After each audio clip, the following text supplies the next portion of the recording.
Now, a collage is fine, but maybe you want to upgrade it and make it look a bit more unique. In that case, a digital scrapbook page might be more up your alley. But just being limited to a single page is kind of a bummer. So what we can do instead is create a long canvas that will turn into a swipe file wherever we go and upload it. So that way we have a carousel of images that all form one cohesive collage. So let's go ahead and create this template from scratch, so then we can just drag and drop everything into place later in the project. And if you want to download the exact one that I finished with here, you can do so in the description below. Now to begin, we'll create a new document by going to New File from the Photoshop Start screen, and we'll set the unit of measurement to pixels. Now the first thing we need to consider is what platform are you uploading to? In this case, I'm going to say we're uploading to Instagram. So the typical dimensions for a vertical image is 1080 by 1350. So if we wanted to have 4 carousel images within our digital scrapbook,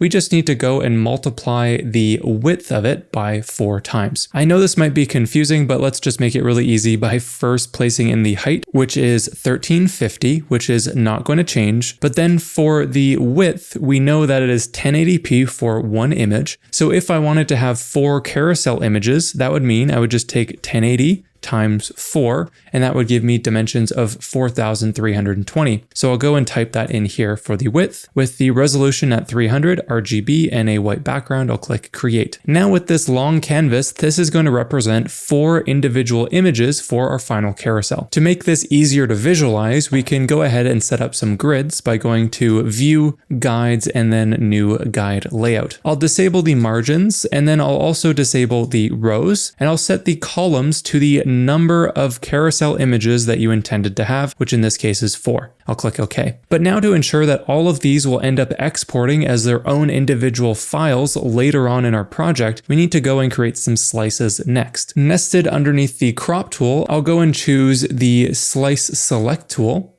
and then right click within my canvas and go to divide slice. Then go to divide vertically into, and we can either choose the number of slices, which would be 4, or we could type in the spacing for each individual slice, which is 1080p. Either one is going to work, but I'll just leave this to 4. And as you can see, we have 1, 2, 3, 4, all perfectly aligning with our guides. So that looks good to go. I'll click OK. Now with all of this set up, we're ready to go and create our template. And the easiest way to create a drag and drop layout is using frames. So let's start things off easy by designing this first section. I'll access the frame tool by pressing K. Then I'll begin by creating a rectangular frame, setting the stroke to transparent, and then I'll just click and drag out around the leftmost area. I'll hold the spacebar just to move it so it fits within the canvas, and I'll let go. This creates the first frame. You can rename it if you would like. I'll call it to background. And from here, we can now go and add in some additional ones. So for example, I'll just click and drag out to create a little rectangle like this.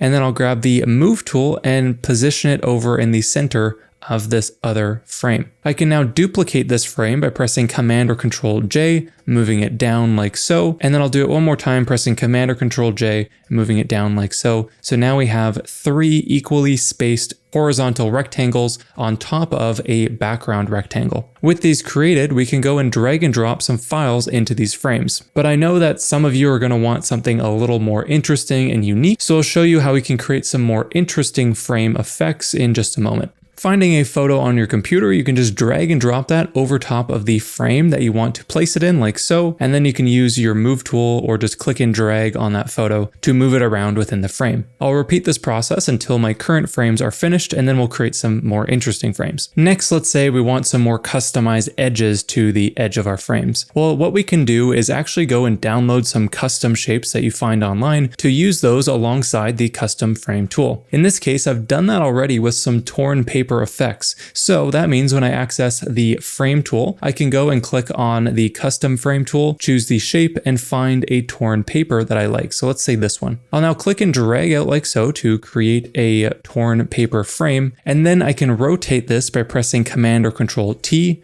and then hovering outside of the corner, and we can just rotate this to be vertical like so, moving this over and placing it kind of along the edge like that. I might duplicate this frame one more time and place it over this way. We can also flip the image by pressing Command or Control T and flipping horizontally or vertically. So then that way we can get a little more use out of the exact same shape.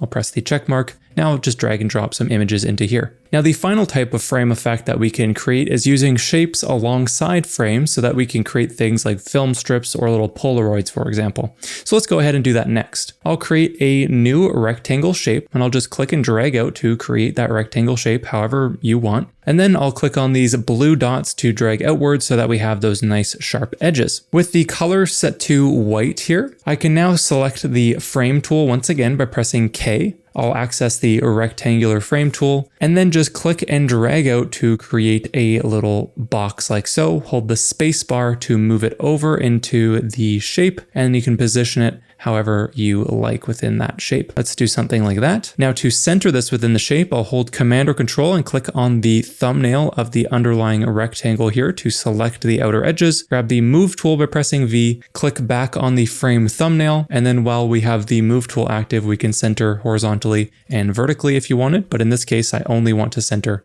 horizontally. Pressing Command or Control D to deselect that, I now want both of these to move in unison. So I'll hold Shift and click on both of these layers, then click on the link icon. So now both of these layers are going to move as one. This means now that I can use the Move tool just to rotate this as I want. And now we have like this little Polaroid frame that we can place somewhere between our carousel images and things like that. I'll just quickly add an image into this to show you how this looks. Dragging and dropping that into place, you can rotate the photo as you need, but then you have your little Polaroid effect as well for a more interesting looking frame. So these are the core skills that you can just repeat until you find a layout that you really like. But if you want to take this a little further, you're going to want to add in some effects as well as you need to know how to export everything so that you have the individual slices that we've created here. So I'm just going to skip ahead to where the final template is created and we'll talk about adding some additional effects before exporting. So this is the final layout that I created using all of these same techniques that we talked about in the last example.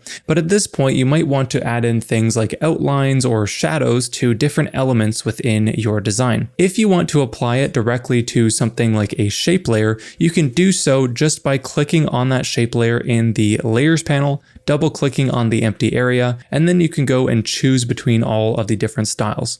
Let's say we add a drop shadow, we can go and play around with these settings as you would like to add that effect in to that shape. However, where things change up is when you want to apply a layer style directly to an image that is related to a frame. For example, this photo here of the girl, if I find that layer here, it is a photo with the frame in view. So if we were to apply a layer style right now, it would only apply to the outer edges of the photo and not the outer edges of the frame, which is what we're wanting. So the workaround to this is to just right click on the desired frame and go to Convert to Smart Object. At first, it'll look like you lose the ability to edit anything, but that's not the case, and I'll show you in just a moment. But this now unlocks the option to double click on that layer and apply some effects directly to the outer edges of that frame rather than the outer edges of the contained photo. So there's an important difference there. So let's say I wanted to add a bit of a sunset color to the outline there. I could sample a color, click OK, and play around with this as you would like. But if you wanted to go and update the contents of this layer, we just need to double click on the thumbnail of this smart object, which will open up a new tab where we have our original image and the frame that we can edit as we would like. If you wanted to go and drag and drop a new photo into here, you could. Just remember that after you've finished editing the contents of that frame,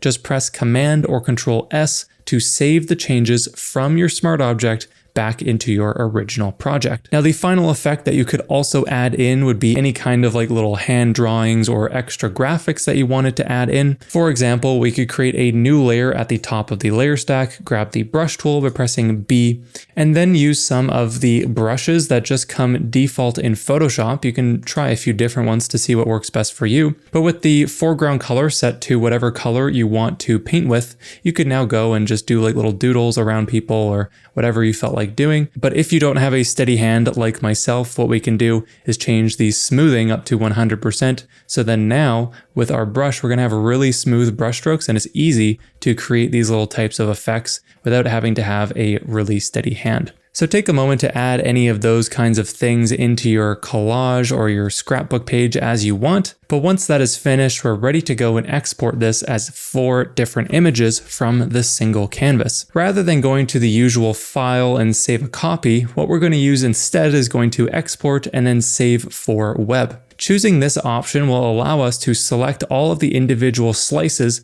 on our current canvas. If I hold Alt or Option and just scroll to zoom out like so, I can see the entire canvas, and you can see that this one's currently highlighted. So if I just hold the Shift key and click on the other slices like so, again just holding Shift and clicking on all of the slices that you want to export, we can then go and choose the format to JPEG, set the quality to maximum, leave all the other settings as is, and click on Save. In this newly created folder, you can see here I have the first, second, third, and fourth frame all in one little folder, so I can just take these images now and upload them one by one onto Instagram or whatever other social media app that you're using, so you can have this nice cohesive sliding carousel to use your template within. Now I know that the hardest part of the entire process is to create the template from scratch, so you can feel free to download the final template that I used in this tutorial for free in the description below. All of the layers there are pre-organized, so you can just drag and drop things using the same operations that you learned in this lesson.